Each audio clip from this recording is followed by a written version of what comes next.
This is the African Rights League. True Murder tells the story of two young girls. One's 11, the other is 12. It's narrated by a Ghanaian child, Yaba Badoe, who's been sent to Devon to prep school by her father. And there are a lot of, she's a bit disturbed and a bit unusual, but this is her as an older woman remembering her childhood and the murder of her best friend, Polly Venus. And so the story is Yaba's investigation into what happened. Anyhow, the title True Murder comes from a comic strip which Yaba's friend Polly is infatuated with, called True Murder. But this scene sort of gives you an idea of where Polly is coming from. Polly arrives as a new girl to this prep school in Devon and sort of takes them all by storm. By the end of the second week of term, Polly's charisma, enhanced by an American glamour that set her apart, was drawing us into her private world. She possessed a macabre interest in murder. She talked about it incessantly, giving vivid descriptions of murder scenes, exactly how the crime had been committed. And when we were primed, desperate to know how a culprit had been punished and moral order restored, she would change tack.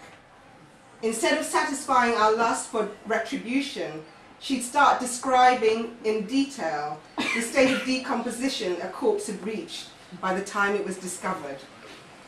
In this, her abiding passion, her fascination with violent death, I was a helpless accomplice.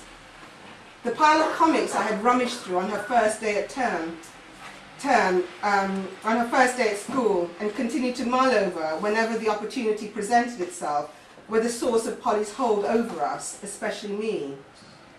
She was an enthusiastic subscriber to True Murder, an American monthly made up of features and comic strips of the world's most sensational killings. The magazines, thick and glossy, opened up a landscape of perversity depicted in primary colours.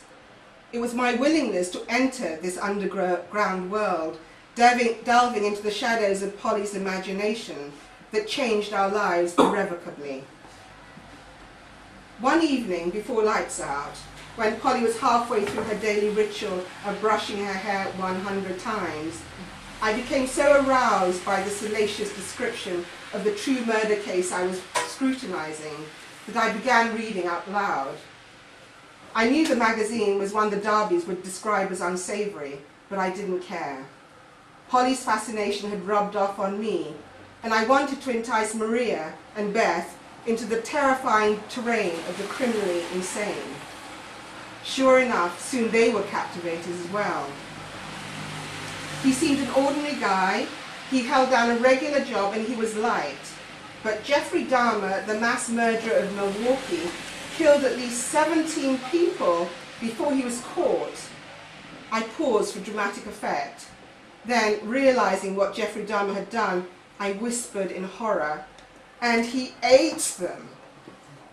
I flung the magazine down, nauseated. Beth and Maria lunged for the magazine, and Beth, being taller, elbowed Maria out of the way. Beneath a photograph of an intelligent-looking man, she found where I'd left off, and continued. The $60 million question is, how did this regular guy become the monster of Milwaukee? Beth looked at Polly. The only audible answer was the steady counting of brushstrokes, so she examined Dahmer's portrait instead. "He looks ordinary," she said, astonished. "That's the way the cookie crumbles." A knowing smile played on Polly's lips as she came to the end of her preteen grooming and tied her hair up in a knot. "What do you mean?" Maria asked. "You guys are something else. Do I have to explain everything to you?" Before anyone could protest, Polly went on, "Listen, most murderers are people you know. You marry them, you eat with them, they're family, right?" We nodded, though why we did we didn't know. We'd never thought along these lines before. Relishing our stunned silence, Polly slipped into bed.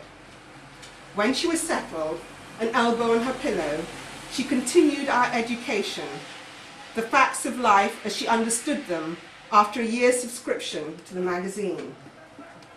Take those kids from California, the Menendez boys, she began.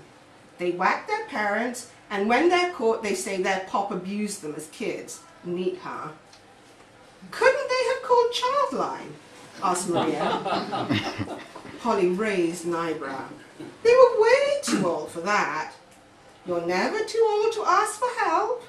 Maria had learned her mother's mantras well. Listen, you don't go for counselling when you want to whack someone. You do it, period. Is that what Americans always do? I asked. Don't you people have any respect at all? How could they kill the people who brought them into the world? Oh yeah, and nobody gets murdered in Ghana, do they? Polly's riposte silenced me. The more I thought about it, the more I realised that Polly's stay in Washington, D.C., a city she claimed was the most violent in the world, made her and Americans very different to other humans. Anyone you know get whacked? Polly asked the question of no one in particular. Beth shook her head sadly. Then, remembering a great-aunt butchered by bandits in China, she revealed the little she knew. It had been during the Chinese Civil War, and it had happened on a train. Her great-great-aunt Harriet had been a formidable Anglican missionary. But ignorant of the details of her demise, Beth stumbled at yet another fence Polly had placed before her. How about you, Adge? I remembered a distant relative, a military man my mother had once spoken of. A long time ago, my mother's cousin was murdered. The army executed him when they seized power, but they couldn't kill him, not with ordinary bullets. Polly's eyes lit up. How come? He'd done nothing wrong, you see, so God was on his side. The bullets bounced off his skin. I looked at my roommates, preparing to change my story if they sneered. Their silence encouraged me to proceed. In the end, they killed him with a special bullet, a bullet made from Ashanti gold. Polly's eyebrow went up again. It's possible, it could have happened that way. Quixotic in temperament, Beth was always inclined to give me the benefit of the doubt. Oh yeah, don't tell me you believe in the tooth fairy as well. If Polly was unconvinced, Maria, whose father had been killed in Angola, wasn't so sure. Africa's a strange place, she said. All sorts of weird things happen there.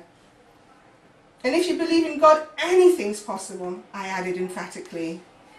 Polly gave a snort of derision. Get real, she said.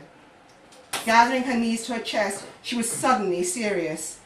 It seemed that now the inadequacy of our shared experience had been fully exposed, she was ready to reveal what she'd wanted all along. When I lived in Washington, my best friend Jason Elberth got whacked. I saw her dead body. The horrified expression on our faces seemed to be what Polly had craved all along. She now had our undivided attention.